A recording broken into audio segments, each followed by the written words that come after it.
Among all these peoples of Europe, we shall look in vain for one which for 2 or it may be 3,000 years has lived as a separate people with, as Condor says, pride of race and pride in faith. We look in vain for a single and isolated people who hold fast to the Hebrew Bible and its observances, who know in their hearts that after all that has happened in their long past history, they are still in some way a peculiar people for Jehovah, a people who carefully shun the eating of unclean animals and foods. No European nation answers for this description or ever has.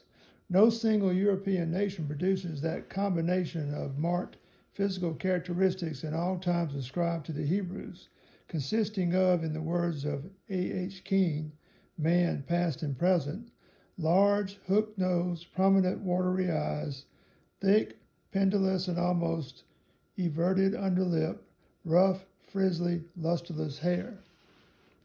There has been, however, one particularly prominent and dominant type in Europe from the very earliest times, a type which has also spread all over the world, thus notably betraying its Japhetic origin.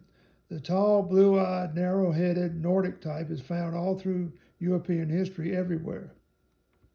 It is even depicted on the ancient Egyptian monuments. The earliest Egyptian historians have much to say about these people. From the very dawn of history, they are found streaming all over Europe. Some of them went off afar into India and in time mingled with the dark natives there, thus producing the caste system, which was intended as a hedge to keep the invading race pure. From the countries bordering the Baltic Sea and the North Sea, these Nordics moved south, east, and west over a long period, subjugating or at least dominating the nations they encountered, but alas, gradually becoming absorbed in course of time by the indigenous peoples and dying out as a race themselves. Nordic blood cannot maintain itself for long in southern lands. It is said that even in the southern half of England it is slowly disappearing, just as it disappeared out of Italy, Greece, Spain, and other lands. Many of the great leaders in ancient Greece and Italy were Nordics, under whom these countries reached the height of their power. Early chronicles trace these Nordics to Scandinavia and North Germany, but in conquering other nations they always succumbed. Even the Nordic peoples known as the Goths, who spread into Serbia and Bulgaria from the 3rd to the 5th centuries, among whom Ophelus produced the famous and most useful Gothic version of the New Testament, did not long survive. Even their language disappeared completely except for manuscripts or bits of the New Testament. No other race can claim in Europe such ubiquity or expansion and such continuity of development. But the capacity of the Nordic peoples for successful acclimatization is not great. For example, a British family living in India will become quite sterile in the 3rd generation. Pictures by old masters show that this type was more common in southern Europe even 500 years ago than now. Races thrive best in their own natural habitat.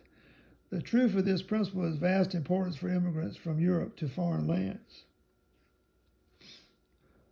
So far as Bible prophecy concerning the end of the present age is involved, it may be foreseen that any gradual dying out of the Nordic type goes hand in hand with the gradual weakening of Protestantism, with the subsequent increase of power of the Roman Church. 2 great wars have told very heavily upon the Nordic elements in Europe, which are always the stoutest in any contest. What has this digression to do with Israelites? Everything. The British capacity for becoming acclimatized in warmer climes is immeasurably inferior to that of the Hebrew people.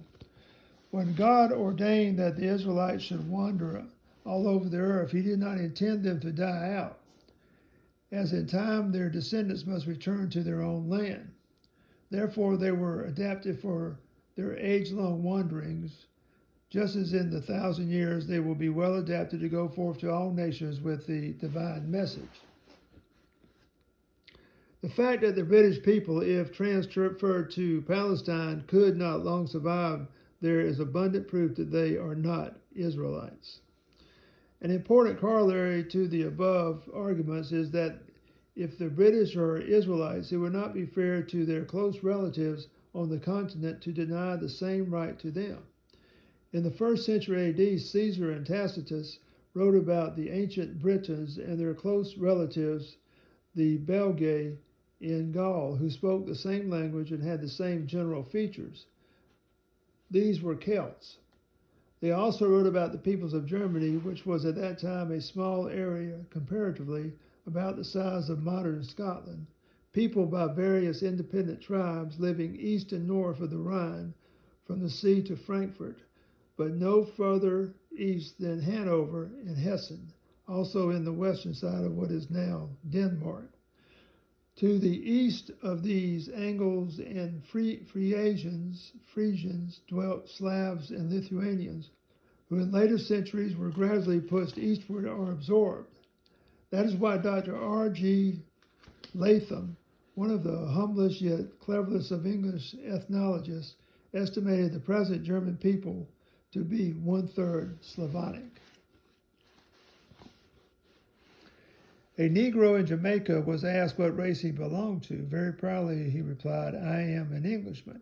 His speech made him that, so it seems that all who speak English or of whatever race or color must be taken as Israelites.